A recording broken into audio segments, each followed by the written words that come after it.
सोने चांदी में तेजी का रुख। इस हफ्ते सोने और चांदी के दामों में बढ़त देखने को मिली है। India Boolean and jewellers association के मुताबिक 5 अप्रैल को सोना 91,014 रुपए प्रति 10 ग्राम था, जो अब 93,353 रुपए पर पहुंच गया है। यानी इस हफ्ते सोना 2,339 रुपए महंगा हुआ। ये इसका ऑल टाइम हाई भी है। वहीं चांदी 92,910 रुपए प्रति किलोग्राम से बढ़कर 92,929 रुपए हो गई। हालांकि इसमें सिर्फ 19 रुपए की मामूली बढ़त हुई। गौरतलब है कि 28 मार्च को चांदी का ऑल टाइम हाई 1,0934 रुपए रहा था। अमेरिकी बाजार में जबरदस्त उछाल। शुक्रवार 11 अप्रैल को अमेरिकी बाजार में जोरदार तेजी देखी गई। डाउ जोन्स इंडेक्स 619 अंक की बढ़त के साथ 40,213 पर बंद हुआ। S&P 500 इंडेक्स में 95 अंकों की तेजी रही और ये 5,363 पर बंद हुआ। टेक्नोलॉजी शेयरों का इंडेक्स नेस्डेक कंपोजिट 333 अंक चढ़कर 16,724 पर पहुंच गया। ट्रंप द्वारा दुनिया भर के देशों पर लगाए गए टैरिफ पर 90 दिन की रोक के ऐलान के बाजारों पर सकारात्मक असर पड़ा। हालांकि चीन के साथ टैरिफ वॉर के चलते 10 अप्रैल को भारी गिरावट भी आई थी।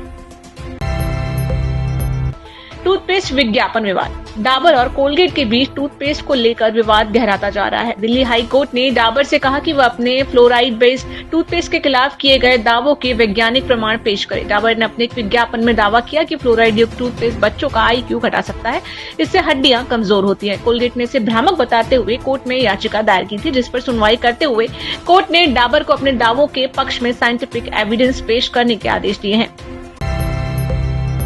ITR फाइलिंग में रिकॉर्ड बढ़ोतरी। वित्त वर्ष 2024-25 में अब तक 9.19 करोड़ लोगों ने income tax return ITR file किया है, जो पिछले साल की तुलना में 7.86% से ज्यादा है।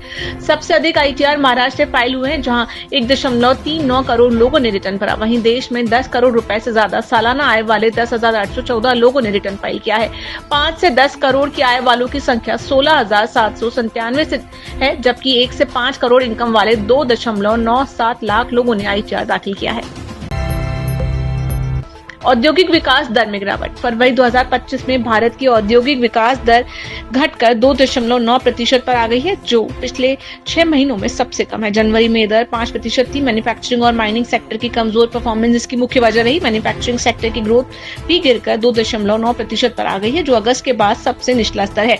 माइनिंग सेक्टर की ग्रोथ 2.8% रही, जो 4 महीने के न्यूनतम स्तर पर है।